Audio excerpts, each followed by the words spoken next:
Hello, Lehigh Carbon Community College. My name is Michael. I'm a learning specialist here at the college, and welcome to 60 Seconds to Success.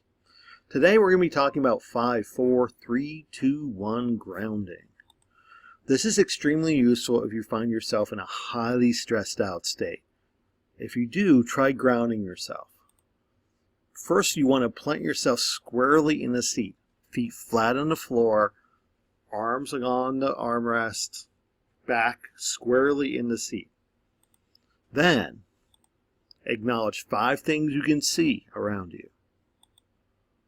4 things you can touch. Just reach out and touch a few things.